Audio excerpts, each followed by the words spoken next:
You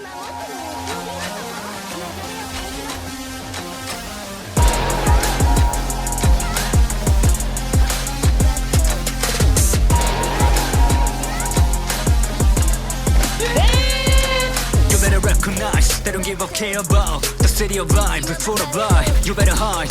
누군가 접근하시 to the broken heart. neon sign, 넌 modify, 넌 무력화. 진리에 닿을 때까지 I just wanna be conscious of myself but I'm honest. 내가 죽으면 profit the first step it is hard. Be patient is the process. Electronic I'm chronic obsessed with the logic I'm parties.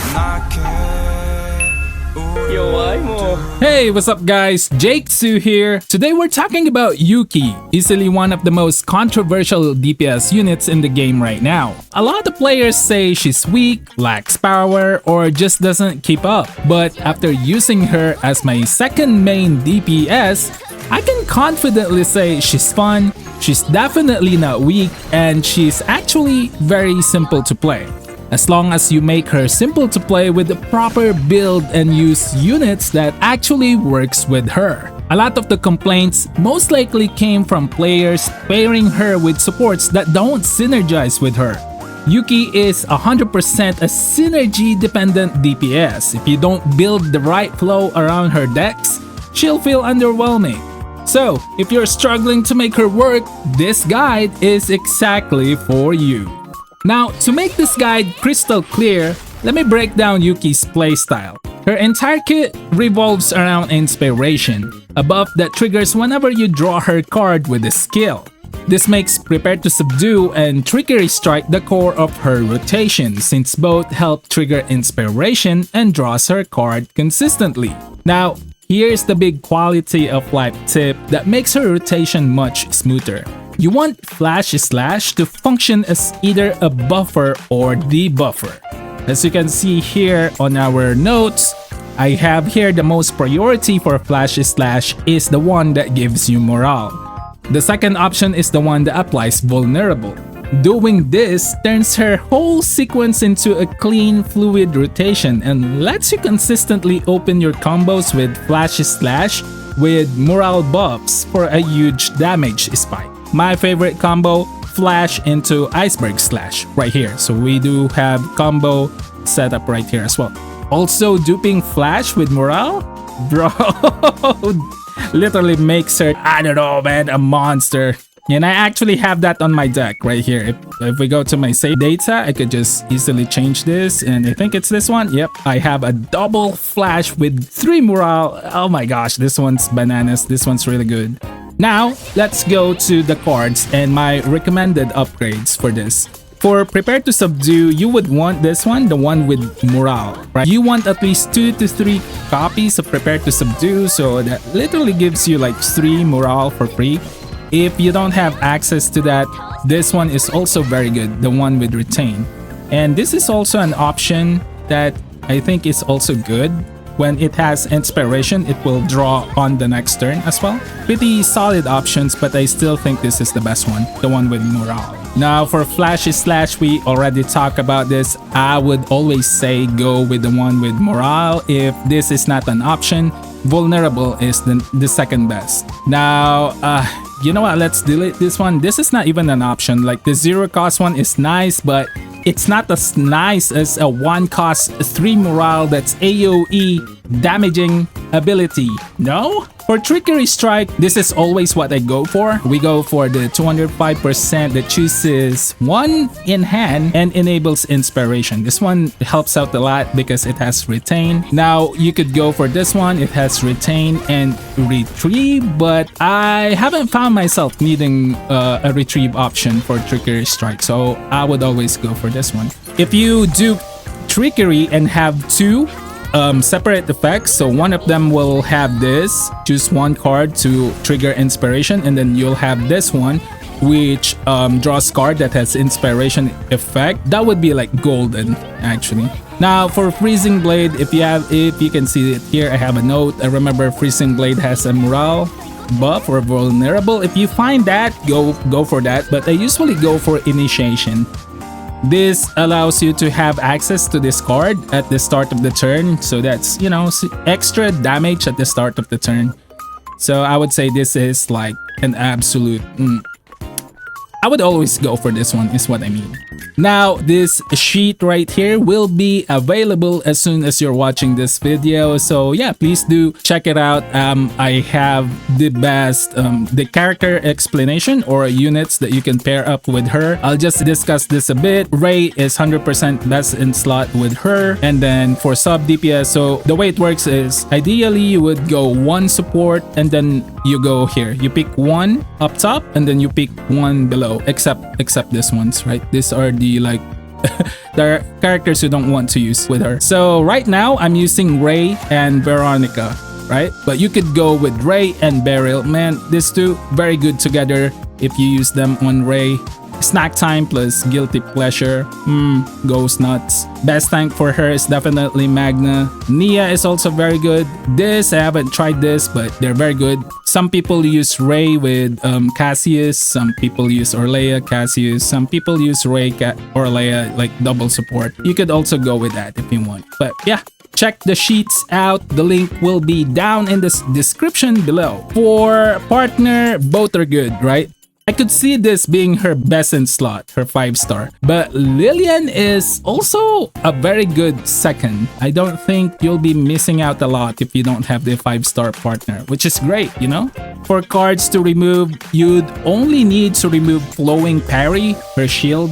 If you're running Ray, you don't have to remove her basic attack. You don't have to remove Longsword Slash. You don't have to remove the 2 cost slash. I mean, these things, man, they go hard, man. This card right here can go up to like 500, 600, 700. This one goes up to 1,200. This too goes crazy. And I've seen a lot of people who complain they actually remove the basic cards. No, you don't remove the basic cards. You actually utilize them, and that's where Ray comes in. Now, for neutral cards, this is hands down her best neutral cards. You can never go wrong with this one. You can even apply vulnerable. It's crazy good, crazy good. So if you can get 2, perfect. Now, for cards to dupe, priority is definitely prepared to subdue. I can't stress this enough. I would personally go with the one with morale right here. Let's put this here. Cover that thing. Flash slash, bro. Very good. You would want to dupe this. I've seen a lot of people who dupe Iceberg Slash. I don't think you want to dupe this. You know, I think it's one of the reasons why you think she's clunky. Because you have a dupe of Iceberg Slash. On paper, it's not bad because you're hitting 400% for only 1 cost, right? But it makes it feel clunky, you know? It's better to just do Flash that actually has buffs with it, you know? So you trigger Flash and then you hit Iceberg Slash. So imagine doing double Flash Slash. You get 6 morale stacks and then you do Iceberg Slash. That's way better than actually triggering 2 Iceberg Slash, if that makes sense. And this is what I've been talking about earlier. Double Trickery Strike, but one of them has the ability to trigger Inspiration. The other draws a card that has Inspiration. Now for fragments, I also have it listed here, but it's just better to just show you in game, right? So this is my current fragments on her. I'm running Bullet of Order, which is basically the 4-piece order set, and then 2 set of Blackwing. Now 2 set of critical damage is what I would go for right here, but right now my stats are kinda a bit meh, like 40% critical chance. That's why we're rocking her with 2 sets of attack. But if my critical is actually good, would go for 2 piece of critical damage, just like with my Karen right here. So you can see I'm running critical damage on him because I'm confident with his critical right now. His critical chance is 51%. So yeah, critical damage is 200%. So this is my most built character right now. And Yuki, I'll definitely build Yuki to reach that level, that Karen level of stats right there. And that's basically it for Yuki. Alright, dupes, I have E1, I already said that, but if you're wondering, E1. Potential, this is my potential on her. I max out basic card upgrade and then I'm trying to max out unique card upgrades. Still working on that. Ignoring this one, common card upgrades will definitely max out critical chance and critical damage right here. Took this one because it increases again her basics, and took this one for Iceberg Cleave and Flash Slash. partner, it's Lillian, level 55, and she's at level 60. Okay, so that's basically it for Yuki. Now let's go to Ray. As mentioned, Ray is definitely hands down the best support for Yuki. Buffs everything that Yuki does. Buffs all one-cost cards, which is both Yuki's Splash and Iceberg Slash. Buffs normal attacks, then triggers hit for free with her Strike of Darkness. Works absurdly well with Yuki and Veronica. Condensation that increases again. Whatever card you want to increase, you can increase Iceberg Slash, you can reach up to 1500%. Absolutely insane. She has free stacking up morale with just one cost, right? Her Predator Blade, bro. This works really well with Flashy Slash, bro. Like, imagine throwing this, like 2 of this, you get 8 morale, bro. And then if you have enough ED to like display this alongside morale. That's how crazy good Ray is for Yuki. Like, bro, if you're not using Ray with Yuki, you're missing out. I'm just saying, you're missing out.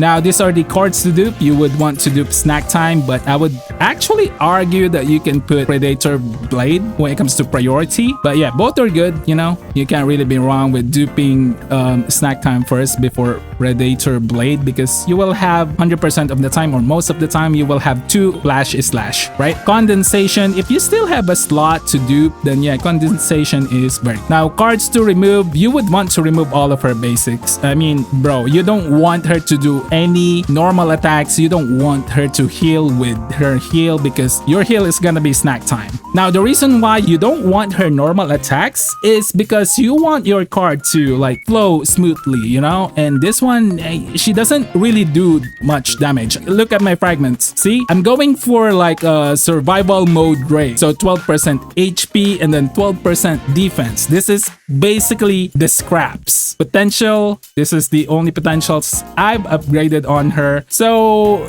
yeah, you don't want her to do any damage at all. She's just here to support, make Yuki stronger. That's it. That's it. That's her role. Now, Veronica, definitely the best sub DPS for Yuki, but understandable if you don't have Veronica, because you know, she's a 5-star. You don't have her, you have a free best in slot 4-star character in Beryl. Like, bro, Beryl is so good with Yuki. I can't stress that enough. But yeah, right now I'm running her with Veronica. But these are the important cards to note. I would want this one for her for firing preparation. 50% chance to actually get 2 ballista per turn is very good. It's gonna finish off the mobs that you failed to kill off with Yuki, or you could go with piercing ballista, actually giant ballista, but I still think this one is better. This one is infinitely better. These two are just option, but if you can go for this one, always go for this one. Now for pendant of resolution, which is another upgrade, this, the one with 1 micro ballista, works really well, especially if you have 2 or 3 prepared to subdue, because those are skills. Now for repose, this is the best in slot, 153% shield, draw 2 cards and then decrease the cost of those cards by 1. So this is essentially free, right? Because it costs 1 cost, but then it reduces the cards that it draws by 1 cost, right? So it's like a refund situation. If you are in, I don't know, in any way trying to save up AP, you can go with the 0 cost repose. The only drawback is you're not getting any shields. Is what it is though. I mean, it's 0 cost. Both are really good. Both are really good. Now, you could actually ignore Sir Kowalski. Like, the only time I use Sir Kowalski is if I actually played all of my cards and I still have extra AP. That's the only time I play Sir Kowalski. But if you're asking me what would be the best upgrade for Sir Kowalski, it's this one. If he draws a skill card, he'll create 1 ballista. You have a lot of skill card with this deck right here. With this team, you have a lot of skill cards. So yeah, this one goes nuts. Now for cards to do repose, absolutely. But for her deck, repose is the only one that you want to do. You actually want to do the neutral cards or public cards. Quick Shelling, which is 0 cost and then draws 1. It actually has, I think, a morale upgrade. This one is really good. So having 2, you don't even need to do this. That's the thing, right? This, you can just buy 2. Why the heck not? But if you buy 2, you don't have the morale upgrade, right? So you upgrade this, it gains 1 morale, and then you dupe it. That's the situation. But if it doesn't have the morale upgrade, then just don't dupe it. You know, just dupe repose and then just buy 2 of this. Maneuvering Fire, the classic, this one is always good for her, but it's even better if it has the Epiphany upgrade of draw 1. So yeah, you could go either Quick Shelling, like 2 of this that has morale upgrade, or 2 of maneuvering fire, or even 3 that has draw 1. You can mix and match, actually, up to you, but you know, you better compute your save datas and faint memories to make it work. Now, cards to remove, absolutely just the shield, because again, the basic attacks are being enabled or triggered for free by Ray. Now for Veronica, here's a quick look for her stats. Not fully built, but level 60. This is the potential. This is her fragment, 2 set of attack, defense, and max HP. We have her at E1, but you know, it's whatever, really. So yeah, they're all level 60. And that's basically it. That's basically it for today's video. Yuki is a really fun unit to play, but she's not some game-breaking must-pull meta unit. I mean, we're looking at literally someone that can outclass her. And there are other units that can literally do what she does, right? The only difference is that she's AoE. If you're chasing top-tier boss damaging nuclear units, I don't know, this is definitely not the character that you're gonna want to go for. I mean, there are other characters who can perform the same or can outperform her, especially when versus bosses. But if you value fun, right, not meta chasing, but if you value fun and enjoy a smooth, stylish rotation, ramping up your damages, Yuki delivers hard. I bench Haru and Maylin for her, and I've been having a blast, bro. They're now bench. They're level 50, she's level 60. Because she's fun. I'm not saying these two are not fun. I'm not saying they're not fun. What I'm trying to say is, I'm having more fun with Yuki than these two. So yeah, I've been having a blast, and you know, honestly, that's what gaming should be. It's not always about which character is mathematically better. At the end of the day, gaming is about having fun. Did you forget that? Did you guys forget about that? Anyway, if you want to see something actually broken, do you want to see my Karen do a 7k% black hole? You want to see that? 7k% black hole? Anyways, that's it for today's video and the Yuki guide. Thank you so much for watching, and I'll see you on the next one. Goodbye for now. Johnny.